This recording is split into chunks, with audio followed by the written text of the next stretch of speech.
Welcome to the deep dive. We're tackling a fascinating and potentially seismic document today, a PDF you sent in titled Split to Survive, The Case for a Divided Israel. This is certainly a bold piece of work. Grok 3 and Strulovitz have laid out a really radical proposition that the deep rifts within Israeli society, well, they necessitate nothing less than a formal separation. That's right. Split to Survive basically argues that the long-held vision of a unified Israel just isn't sustainable anymore. Their core idea is dividing the country into two distinct states. A secular state of Dan and a theocratic kingdom of Judah. Exactly. And they believe this separation isn't some kind of doomsday scenario, but actually a necessary step for both the liberal and conservative populations to sort of flourish independently. Yeah, the book's premise is that the cultural and ideological chasms are just too wide now. They can't be bridged within a single nation. So their mission, and our mission for this deep dive, is to dissect these divides, look at the historical parallels they bring up, and present their blueprint for how such a split could, even happen. Right. So our job here is to guide you through this complex argument. We'll look at the historical examples, examine their analysis of Israel's internal fault lines, and unpack their vision for this divided future. It's definitely a heavy topic, maybe controversial for some. For sure. But we're here to pull out the key insights, those kind of aha moments, and keep it clear and hopefully thought-provoking. Okay, let's unpack this. So the book kicks off by looking at historical instances where nations have divided. They argue these splits haven't always led to disaster. Sometimes they've even fostered prosperity. They start with Czechoslovakia. The Velvet Divorce. Exactly. Right. They point out that even though Czechs and Slovaks formed one nation after World War I, there were always these underlying differences. What were the key factors the book highlights for this split? Well, the book points to several things, all sort of intertwined. Historically and culturally, you had the Czechs, more influenced by Austria and industrialized secular, while the Slovaks, under Hungarian rule, were more agrarian, more traditional, maybe more religious. And economically. Big difference there, too. Oh, yeah. Significant. The Czech lands had a much higher GDP. Then, post-communism, you had these contrasting leaders, Václav Klaus and Vladimir Mečiar. Right, with very different visions. Completely different. Klaus pushing for economic reform, maybe a tighter federation or even separation. Mečiar focused on Slovak autonomy, maybe independence.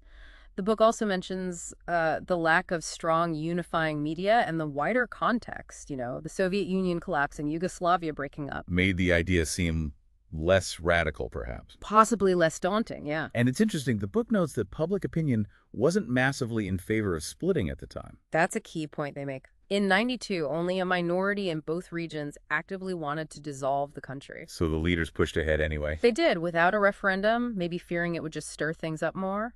The separation itself was, well, remarkably smooth. That's why they call it Velvet. Okay. Finalized January 1st, 1993. And assets divided based on population, roughly. Yeah, about 2.1. And the outcomes. The authors seem to present this as a success story. What's the takeaway for their argument? They definitely frame it that way. Both nations joined the EU, relations are cordial. Czech Republic started with a higher GDP per capita, but Slovakia's made strides. And the parallel to Israel. They draw a direct line, suggesting the secular, liberal coast Tel Aviv, Haifa could function like the Czech Republic. The more religious, traditional heartland, maybe more like Slovakia. Acknowledging potential economic adjustments and maybe a lack of unified purpose driving the split. Exactly. The core insight they pull is about leadership. Strong leaders prioritizing stability over, forced unity can make a peaceful separation work, even without everyone on board initially. They're basically saying Israel needs its own Klaus and Mečiar. Leaders willing to make that tough call. Right, for what they see as separate flourishing. Okay, then the book pivots to Singapore and Malaysia. That sounds like a separation born more out of conflict.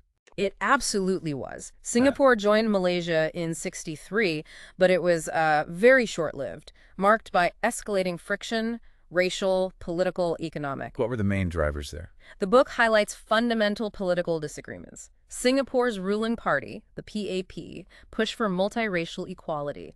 Malaysia's UMNO championed Malay dominance. Big clash of visions. And the racial tensions you mentioned. a major catalyst. Huge. Communal riots in '64, fueled by extremist rhetoric, significant casualties. It really shattered any sense of unity. Plus, serious economic disputes. Singapore paid a lot in taxes relative to its size, and they had different ideas about economic development. So Malaysia decided separation was the only way. Ultimately, yes. The Malaysian Prime Minister, Tunku Abdul Rahman, concluded it was the only path to prevent worse conflict. It happened in 1965. And the separation process itself. Pretty decisive. Negotiations were mostly secret. Singapore was essentially, well, expelled from the Federation August 9th, 1965. Lee Kuan Yew's announcement was famously emotional, wasn't it? Very much so. Showed the uncertainty and sense of loss at that moment. But look at Singapore now. The trajectory has been incredible. Undeniable. A global economic powerhouse, sky-high GDP per capita, way ahead of Malaysia. And the book's lesson from this?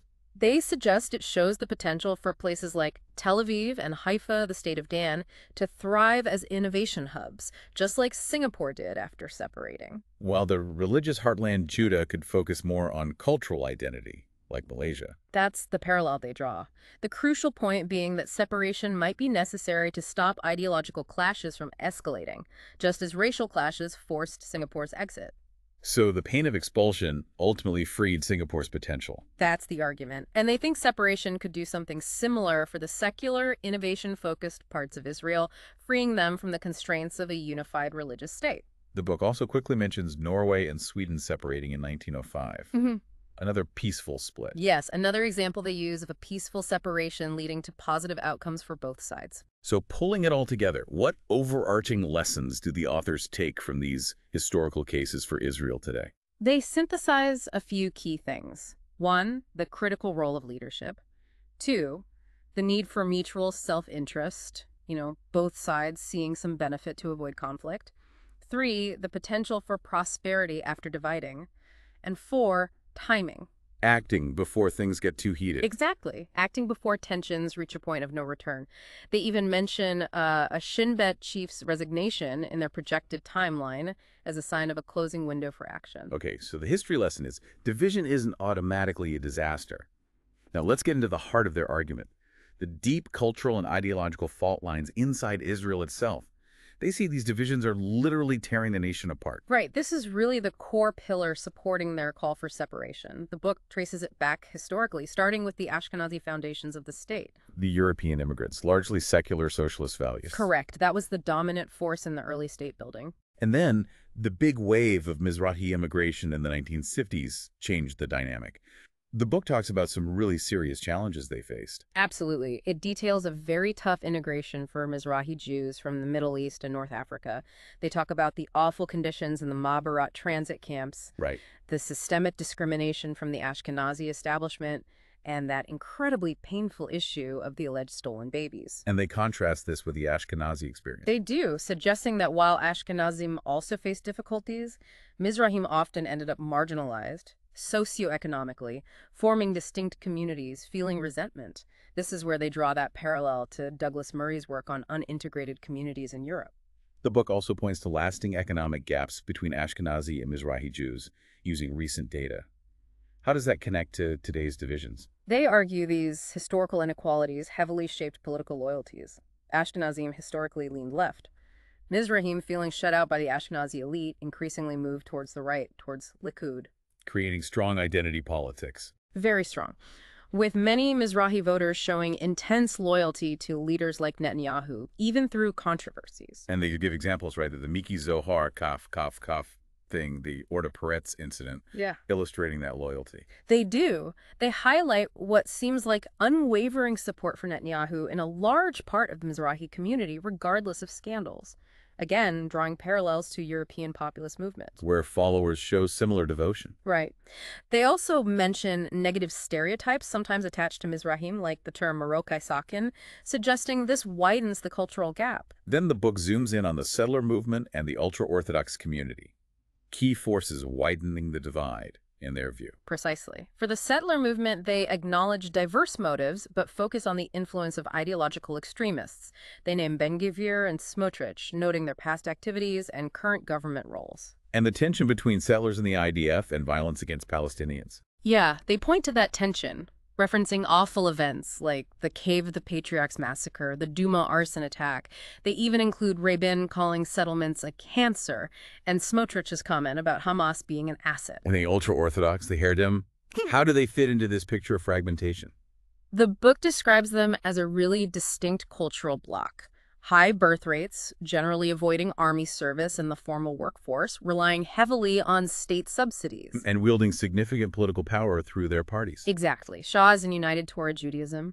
Power used to secure those subsidies and draft exemptions, which fuels a lot of resentment among secular Israelis. The recent High Court ruling on the draft really highlighted that. And again, a parallel to Europe. Yes, to challenges with unintegrated communities relying on state support while maintaining separate norms. The book even uses La Familia, the football fan group, as a specific case study. That's right. As an example of predominantly Mizrahi group known for ultranationalist, often racist, and violent behavior, which they argue just reinforces negative stereotypes and deepens societal divisions. So after laying out all this history and the current cultural clashes, the book comes back to its main point. These divides are just too deep. Separation into a secular Dan and a religious Judah is the only way forward. Exactly. Their core argument is that the fundamental differences in values, priorities, lifestyles, they're irreconcilable now in one country. Trying to force unity will just lead to more conflict and erosion of any shared identity. Okay. The book then shifts gears to what they call the sinking ship allegory. This part really focuses on alleged failures of leadership, specifically Netanyahu's. It's pretty critical. It's a very strong indictment, yeah.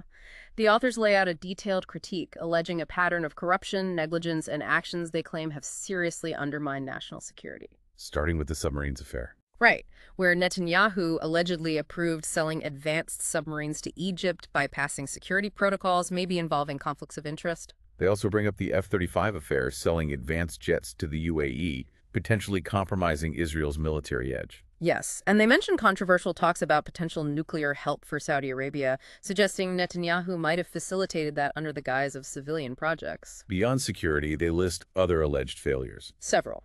The 2010 Mount Carmel forest fire, the 2021 Marin crowd crush, alleged mismanagement of the COVID pandemic. And inevitably, the October 7th Hamas attack gets significant attention. It does. They detail a series of alleged failures, ignored warnings, releasing key Hamas figures like Sinwar in the Shalit deal, what they call an inadequate military response.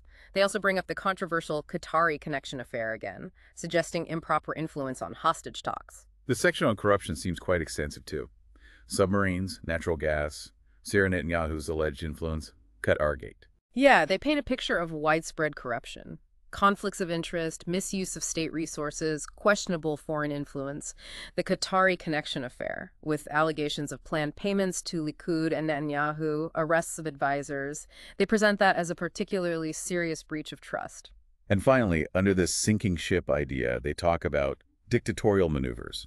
What falls under that?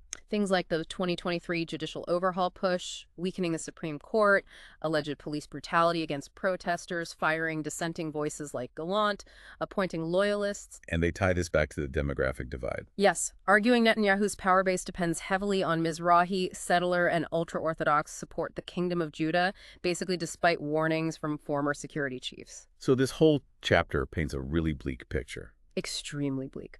Arguing systemic failure under Netanyahu necessitates a radical shift, which, for them, means separation. Of course, it's crucial to remember these are the arguments in the book.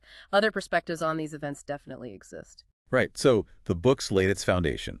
History shows division can work, Israel is deeply fractured internally, and current leadership is, in their view, steering the ship towards the rocks. This leads to their proposed lifeboat vision. What's the central idea there? The lifeboat vision basically frames the division not as a defeat, but as a necessary act of self-preservation, specifically for the secular liberal population, what they call the state of Dan. They briefly mention a past period under different leadership, the Annus Mirabilis, as a contrast. Yeah, as a sort of glimpse of what they think a more functional secular state could look like. And they contrast that sharply with the current trajectory, warning about Israel becoming a Jewish Iran and facing global isolation. Exactly. They argue the demographic trends, the growing power of religious and nationalist groups, and what they see as deep corruption make it impossible for the secular liberal vision to survive in a unified Israel. So Dan becomes the lifeboat, the escape route. Which inevitably brings us to the massive issue of borders. How do they actually propose dividing the land? Okay, so the book gets quite specific here. The proposed state of Dan would include the Tel Aviv metro area, Gush Dan, plus Haifa and its surrounding liberal areas, connected by a corridor through the Jezreel Valley up to the Sea of Galilee. So the coastal plain, basically, plus that connection. Right. They see this as the essential core for a secular, innovative state. The urban centers, economic engines, access to water. And the Kingdom of Judah, what's left for it? Essentially the rest. Jerusalem, the Upper Galilee and Golan, the Negev Desert, and the West Bank. They argue this roughly matches where religious and conservative populations are concentrated. Jerusalem. So that's obviously a huge point of contention. They acknowledge that, but ultimately assign it to Judah in their plan. And that corridor connecting Tel Aviv and Haifa to the Galilee seems like a potential flashpoint. Definitely. They see it as a vital artery for Dan, ensuring it's not cut in two. Their proposal includes pretty robust security measures, fortifications, checkpoints, patrols, kind of like the West Bank bypass roads. Formal transit agreements needed too, presumably. Yes, negotiated with Judah, possibly under international oversight, to allow movement. Resource allocation always critical. Water, especially. Key issue. Their plan involves a shared arrangement for the Sea of Galilee Dan, accessing from the west, Judah from the east, maybe governed by a treaty. They also stress Dan's access to desalination plants on the Med Coast as a big advantage. And the Jezreel Valley corridor for agriculture. Vital for Dan's food supply, in their view. Okay, and then the really difficult human aspect. Population relocation. Yeah, they anticipate some voluntary movement. Liberals in Judah might move to Dan. Religion Jews in Dan might move to Judah. They suggest some state support for this and emphasize protecting minority rights in both new states. So that's the geography. But then the book gets into the legal and political framework, and this is where things get, Yeah. well, really dramatic. Extremely dramatic. They recognize the huge, maybe impossible hurdles to doing this through normal politics. So the book proposes an extraordinary first step. A military coup. A coup. Wow, That's that's right. extreme. It is. They draw a parallel to Egypt's 2013 coup, arguing you'd need to neutralize the current leadership and seize control of key institutions before you could even attempt separation. What's their justification for advocating something so drastic? Their argument rests on the idea that the current government has become authoritarian, is leading towards a theocracy, and that normal democratic channels are blocked. They claim intervention is needed to restore what they see as Israel's original liberal democratic values. They even talk about a principle higher than existing law. Yes, suggesting that in extreme circumstances, like preventing a Jewish Iran, extraordinary measures become morally justified. It's vital, again, to stress this is their argument in the book, with massive ethical and legal questions surrounding it. Okay, so assuming this coup happens in their scenario, what's the immediate aftermath? How do they establish two states? They envision a swift declaration of separation, then drafting new constitutions for both Dan and Judah. Dan's constitution would be explicitly secular, guaranteeing judicial independence, minority rights, safeguards against the kind of political games they accuse the current regime of playing. International recognition would be key too. Absolutely. They outline strategies for getting it, leveraging Dan's potential economic and security strengths. And who runs Dan in the meantime? They propose a temporary security council made up of experienced former heads of the IDF, Shin Bet, Mossad, police figures they believe have the integrity and know how to manage the transition. A temporary. They emphasize that with a commitment to democratic elections within, say, 2 years. They revisit the historical examples here too, right? Czechoslovakia, Singapore. Yes, looking at the legal and political processes, negotiated agreements, mutual recognition, leadership roles.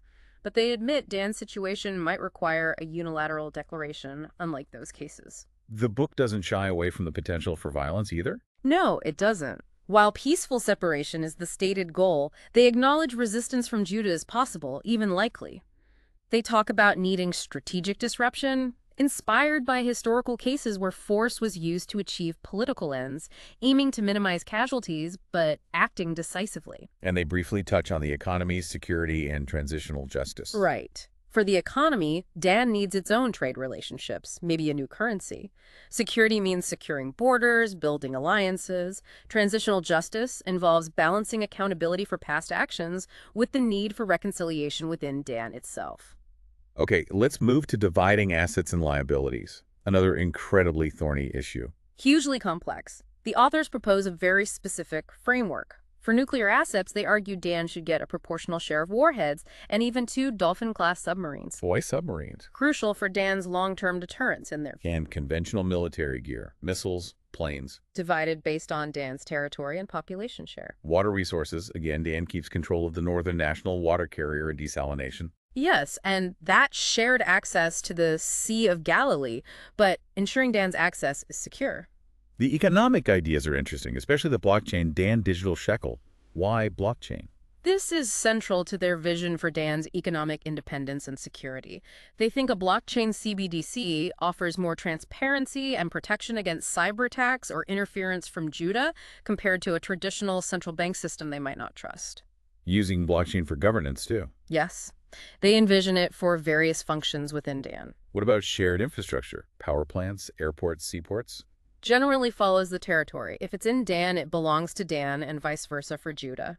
They even suggest Dan could reopen Sted Dov Airport in Tel Aviv and expand Haifa's airport for independent air travel. And national debt.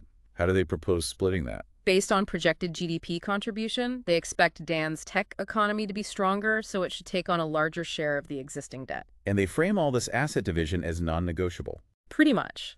As a set of demands needed to ensure Dan's survival and security, not a starting point for negotiation. The book then uses 2 chapters for what they call the broadcast, a hypothetical speech by a retired general.